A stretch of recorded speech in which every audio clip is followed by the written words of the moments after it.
For over 1,000 years, Earth had forgotten the sound of war.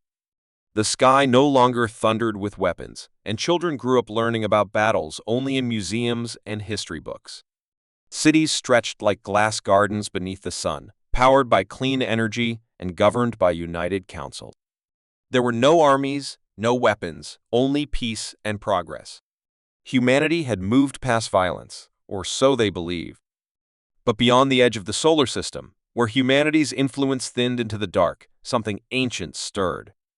The Dravari Empire, a race of reptilian warriors exiled for centuries beyond the Orion Rift, had returned, and they watched Earth with disdain. To them, peace was a sign of weakness, and weakness was an invitation. The Dravari did not send warnings. Their warship, massive, claw-shaped, pulsing with crimson lights, slipped into orbit silently. Earth's defense systems, long deactivated, didn't react. No missiles were launched. No shields were raised. Instead, a single broadcast cut through every communication channel, every screen, every device. Surrender your world. Your time is over. People froze in streets and homes, watching the message repeat in every language. Some thought it was a prank. Others prayed it was a test. But on Luna Base, the truth came crashing down in a flash of red light as the moon colony vanished, erased in an instant by a beam from the alien ship. Panic erupted. The Global Peace Council gathered in Geneva, faces pale, voices shaking. No one alive had trained for this. Earth had no standing army. But while officials scrambled for diplomatic options, an old system deep beneath the surface stirred. In a forgotten bunker under the Swiss Alps, sealed in cryogenic chambers, the last warriors of the unification era waited in silence. They had once saved the world from itself, then were hidden away in case they were ever needed again. That time had come. The AI guardian of the vault, dormant for centuries, activated Protocol Revenant. Lights flickered on, alarms blinked softly, and cold vapor hissed as the pods opened one by one. Commander Rhea Sol was the first to wake. Her eyes, sharp and gray, flicked open as data poured into her neural link. She saw the alien ship. She saw the destruction. And she understood at once peace had blinded the world, and war had found them unprepared. But not helpless. Rhea stepped out of the chamber, her breath misting in the cold air, muscles stiff but mind already forming a plan. She found herself surrounded by relics, old armor, ancient rifles, outdated drones. Still, she smiled. Humanity had always been good at turning scraps into salvation. Outside, chaos reigned. Cities were evacuating. Satellites flickered as the Dravari jammed Earth systems. Rhea walked into the control room and sent a signal short, encrypted and old. All over the world, forgotten bunkers, hidden caches, and retired soldiers received it.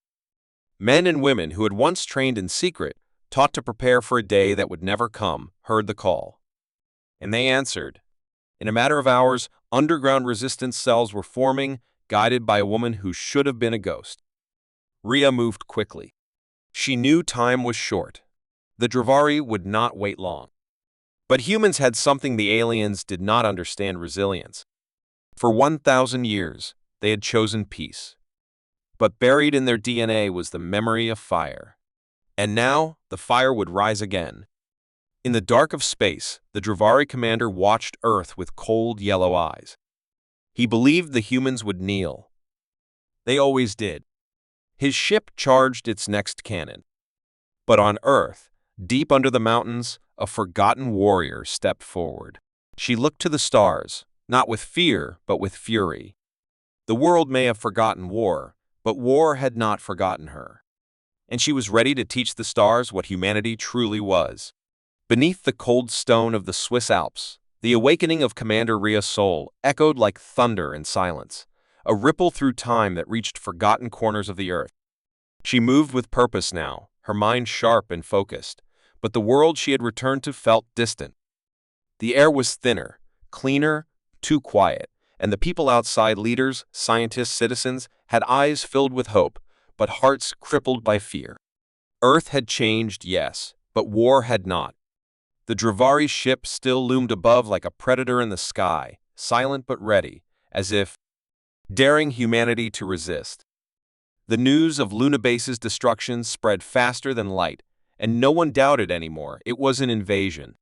Still, the Global Council hoped for talks, clinging to peace like a shield, refusing to accept that the time for words had ended. Rhea knew better. She remembered the past, the chaos before peace, the rivers of ash and sky on fire, and she knew the signs. The Dravari wouldn't wait for surrender forever. They were testing Earth's defenses, and when they found none, they would strike. Her fingers moved swiftly over the dusty control panels, reactivating old systems buried deep within Earth's core defense grid. Some no longer responded. Some exploded in sparks. But a few still worked, flickering to life with ancient hums. She began pulling up maps, hidden caches, lost bases, abandoned stations. Earth's old warriors had not vanished completely. Many had chosen exile over retirement, building secret shelters, training their children, waiting for a signal. That signal had been sent. And now, from deserts, forests, mountain caves, and undercity ruins, they answered. Former commanders, drone hackers, ship mechanics, and rogue tacticians, all scarred by history but trained for what was coming, began to emerge. They called themselves the Sleepers, and they were angry. One of the first to arrive at Rhea's side was Juno Kask, an old AI operator and weapons engineer who had once created Earth's first orbital railgun. His legs were gone, replaced by steel frames he had built himself, and his eyes glowed with optic implants. He grinned when he saw Rhea. "Told you we'd need the old tricks someday," he said, tapping his metal fingers on a rusted console. Together, they started building. Old weapons were repaired, satellite arrays reprogrammed, and prototype fighters patched together from museum pieces and scrap metal. The world above still argued over diplomacy, unaware that an army was forming below their feet. But the clock was ticking. The Dravari's second message came just 2 days later. This time, it wasn't words, it was action. A massive tower of flame erupted over the Pacific as the aliens dropped a gravity pulse bomb into the ocean, creating a shockwave that swallowed ships and tore through underwater cables. The world felt it. The message was clear: surrender or drown in destruction. Protests turned into riots, and trust in the council crumbled. Some nations tried to contact the invaders, begging for terms. Others fell into silence. But amid the fear, the first wave of humanity's resistance rose. Rhea and her team launched a test assault. 5 retrofitted drones flew into orbit, targeting the enemy ship's outer shields. They didn't expect to break through, they just wanted to see what would happen. 3 drones were vaporized instantly. But 2 made it through, sending back crucial data. The Dravari ship had blind zones, weak spots where older technology, specifically analog tech, which the aliens' digital sensors couldn't detect, could slip in unnoticed. That was the key. Humanity's ancient machines, forgotten and ignored, suddenly became valuable. Rhea sent out another encrypted signal. This time, she wasn't just waking warriors. She was waking the machines. All over Earth, forgotten war factories lit up. Old code recompiled itself. Massive steel doors groaned open in canyons and under ice sheets, revealing tanks, walkers, railguns, and EMP shells no one had touched in centuries. Some didn't work, but many did, and those that didn't were repaired by hands that remembered how to build. Meanwhile, a young girl named Lainey, a third-generation pacifist from Neo-Kyoto, stumbled into an abandoned mech hangar while fleeing the city's chaos. She found a rust-covered bipedal warframe, older than anything in her textbook. It shouldn't have worked. But when she touched the cockpit, the lights blinked on, and a soft voice said, "Welcome, pilot!" She had never trained in war, never touched a weapon, but something inside her felt right. The machine moved, clumsy at first, but alive. She wasn't alone. Across the globe, machines were waking, and people young, old, broken, or hopeful were climbing in, answering the ancient call. Rhea knew time was running short. The Dravari would land soon. They had finished observing. The real assault would come next. And when it did, it would be brutal. But Earth was no longer silent. Its giants had awakened. not just in the form of old weapons and soldiers, but in the human spirit itself. People who had never lifted a weapon before now stood beside warriors from the past. Farmers converted harvesters into armored transports. Programmers rewrote forgotten AI codes. Artists painted armor in bold colors, telling the story of resistance with every brushstroke. And somewhere, deep in space, the Dravari commander received new data, small attacks, strange machines, unexpected resistance. He frowned. This wasn't how the humans were supposed to react. They were supposed to kneel. He didn't know yet that he had made a mistake. He had come to test Earth's weakness. Instead, he had reminded them who they were. And as he ordered the next wave of warships to descend, thinking victory was near, the oldest warrior of Earth looked to the stars and whispered, "Let them come." The giants had woken, and this time they would not sleep again. The first Dravari ships pierced Earth's atmosphere like burning arrows, their black hulls glowing red-hot as they descended into the skies above old Europe, expecting nothing more than surrender and silence. But what they found instead was a world preparing to bite back. Commander Ria Sol stood atop a mountain ridge, watching the alien crafts with steady eyes as they passed overhead, unaware that the forests below were no longer empty. Hidden beneath the trees, human fighters waited, some old veterans, others young volunteers who had never seen real war, but were ready to fight for their home. They were dressed in camouflage made from solar blankets, armed with weapons salvaged from old bunkers and drones turned into flying bombs. As the first wave of Dravari troops landed in the remains of a quiet countryside village, they spread out, scanning the ruins with high-tech visors and expecting no trouble. But their footsteps triggered pressure plates buried beneath cracked stone roads, and the earth exploded beneath them. Trees came alive with gunfire. Explosive arrows whistled through the air. Human fighters struck fast and then vanished like smoke, retreating into shadows and tunnels. The aliens, trained for direct battles, had never faced guerrilla warfare like this. They were strong, heavily armored, but not used to unpredictability. Their formations broke. Their orders became confused. Ria watched it all through a small drone hovering nearby, and though her face stayed calm, inside she felt the fire growing. This was only the beginning. Across the planet, other small resistance cells did the same. In the ruins of an old subway station in New York, a team led by Juno Kask lured a Dravari patrol into a trap by using hacked streetlights to simulate movement. When the aliens investigated, an old railgun once part of a museum display roared back to life and tore through their ranks. In South America, rainforests swallowed enemy walkers whole, their legs tangled in vines and their sensors confused by heat-reflecting paint. In the Sahara, mirrored shields blinded orbital cameras, while local fighters on sandbikes delivered hit-and-run strikes against supply ships. But this resistance was more than weapons and attacks. It was about the message.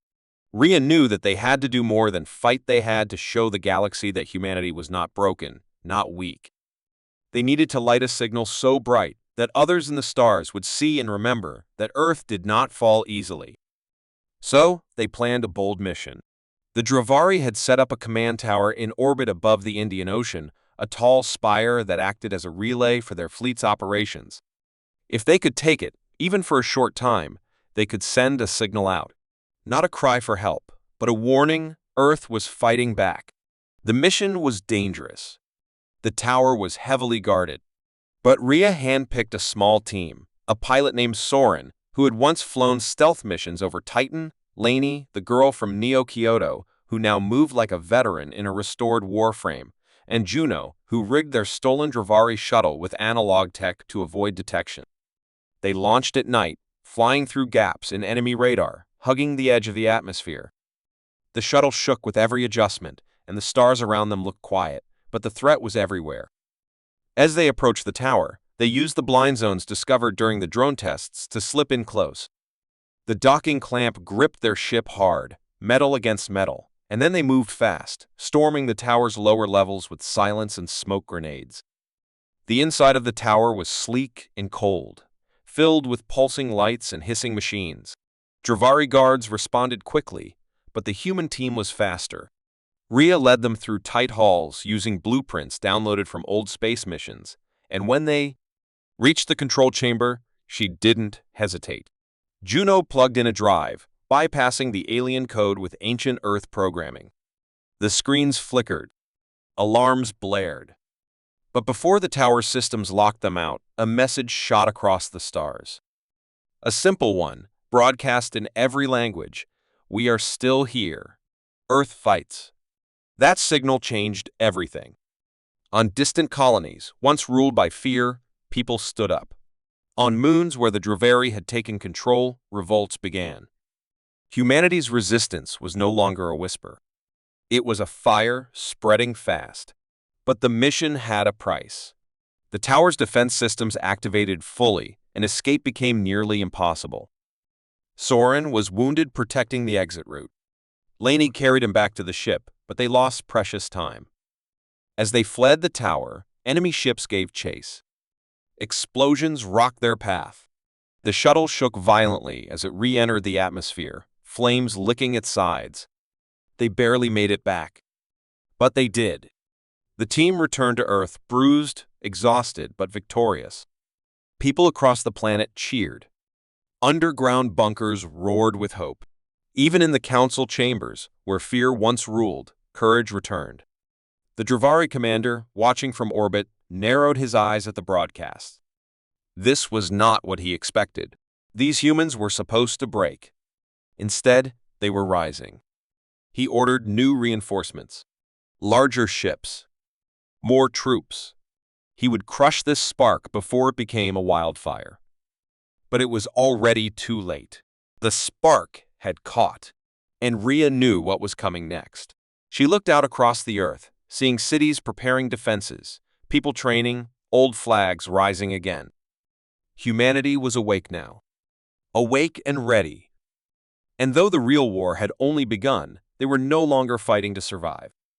They were fighting to win.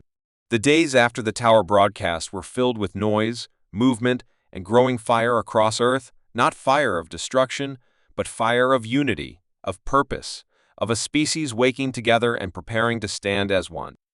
Rhea Sol walked through the heart of the underground base, now known as Bastion Core, once a forgotten bunker beneath the Alps, now the command center of humanity's rising resistance. Around her, men and women worked day and night, some old soldiers with quiet eyes, others young rebels with shaking hands but fierce hearts. Screens lit the walls with feeds from every continent, mechs being painted with bright symbols, small towns turning factories into drone hubs, children helping repair shield panels, and elders teaching others to fight, to survive, to hold on. In the sky, enemy ships patrolled Earth's orbit like metal vultures, but fewer dared to land now, not since the ambushes, the lost patrols, and the silence that followed their attacks. The Dravari commander, known only as Varesh, grew more frustrated with each report. His people had studied Earth's peace, but not its soul. He saw no borders, no nations resisting alone. He saw one world moving with one will. That was a problem. He knew unity made humans dangerous. And humans, it seemed, had become united by fire.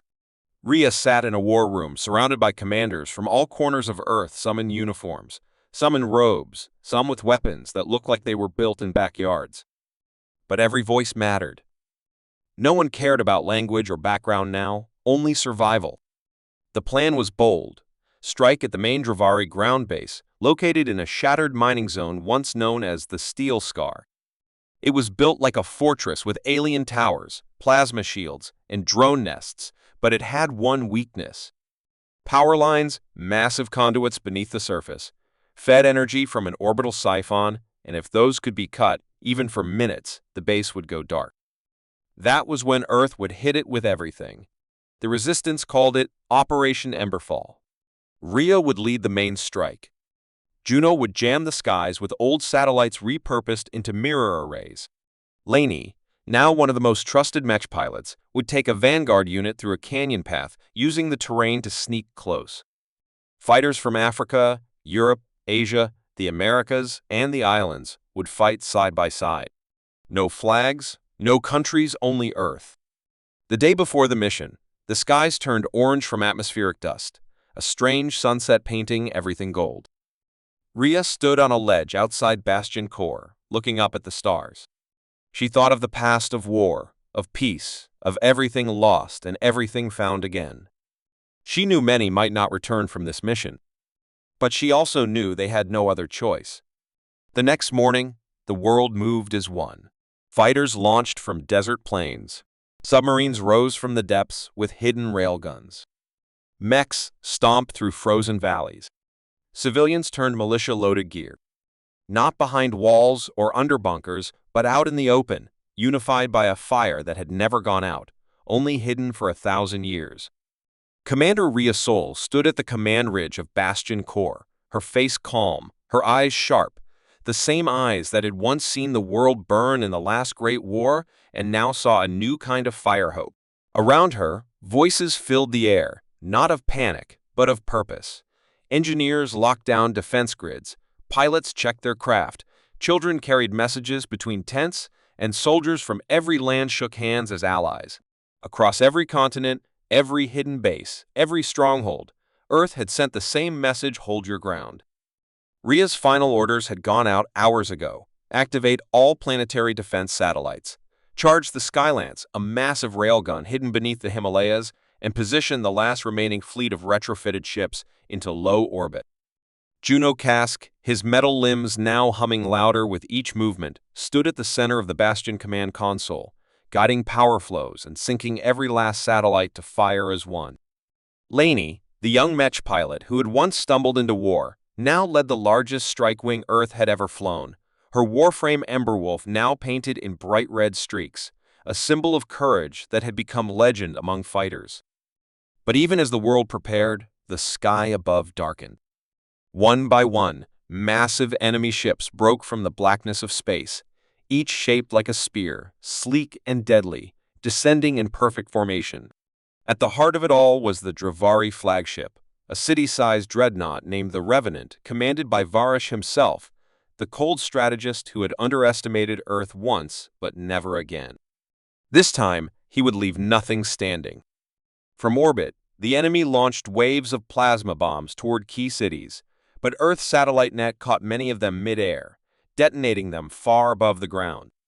The battle began not with a scream, but a tremble, a low, deep hum as Earth's Skylance powered up, blue energy pulsing through the mountains until, with a deafening crack, it fired, piercing the upper atmosphere and striking one of the enemy carriers, splitting it in two and sending its remains into the ocean.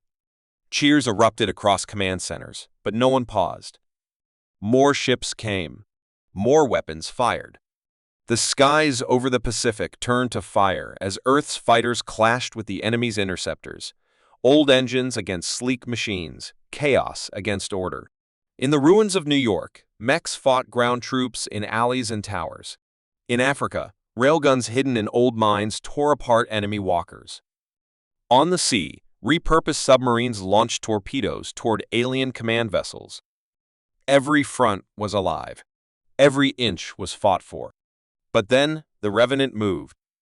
With one strike, it sent an energy wave toward the Bastion Core, a pulse so strong it cracked the upper cliffs and fried half the systems. Rhea was thrown from her feet. Sparks flew. Alarms screamed. But she rose again, blood on her cheek, eyes burning. She knew what Varish was doing, trying to cut off the head. But Earth had grown beyond one leader. From every continent, new voices rose, commanding, directing, fighting. Even as Bastion flickered, the resistance held. Laney's squad broke through the enemy air shield, using a risky maneuver, flying straight through the exhaust tunnels of a burning cruiser and firing EMP missiles point-blank into the dreadnought's belly. One hit. Two. The third struck deep, and for the first time, the Revenant staggered. Juno, still alive but barely standing, rerouted emergency. Power to the Skylance for one final shot, knowing it might overheat, might collapse the entire mountain, but they had no choice. Rhea gave the order. Fire. The second beam tore through clouds and hit the Revenant square in the side, causing explosions to ripple across its hull. Still, it stayed aloft. Still, it moved forward. Varish, in his command chair, refused to retreat. He ordered a direct landing. If he could not win from above, he would crush them from the ground. The Revenant descended like a burning god, crashing into the land near Bastion, shaking mountains, cracking roads. Enemy troops poured out, thousands of them, machines and monsters, weapons that screamed with energy. But waiting for them were Earth's last defenders' mechs lined up in rows, fighters without fear, people who knew that if this was their final day, it would be one the galaxy never forgot. Rhea climbed into her old war suit, patched up, heavy, and full of scars. She joined the front line. No longer commander from a distance, now a warrior among her people. The final battle was not clean. It was chaos and smoke and cries and silence. Mechs tore through enemy lines, exploding with them. Pilots crashed and kept fighting on foot. Civilians picked up fallen weapons and held the line. Every second counted. Every step mattered. And then, through the dust, Rhea saw Varesh. He had come himself, armored in black, taller than a man, stronger than steel. He walked through the fire like a ghost, heading straight for the command core. Rhea intercepted him. The two stared, old eyes meeting. No words. No diplomacy. Only war. Their battle was brutal. Each strike shook the ground. Steel met steel. Sparks flew. At one moment, he pinned her down. At the next, she broke his arm with a power punch. Around them, the world burned. And then, with the last charge of her suit, Rhea drove a blade of light into Varesh's chest. He staggered, looked around, and fell. Silence. Then rising cheers. The Revenant lost control, crashed into the mountains behind Bastion. The Dravari ships began retreating, some exploding in the sky, others vanishing into space. Earth had won. The price had been high. So many lost. So much broken. But they had won. Rhea stood barely breathing, supported by Lainey and Juno. Around them, survivors gathered. And slowly, they raised their fists, not in victory, but in unity. The war was over. But the story had just begun. Humanity had been tested, and it had answered not with fear, but with fire. The galaxy would remember. Earth was peaceful, but never weak. And now it was free.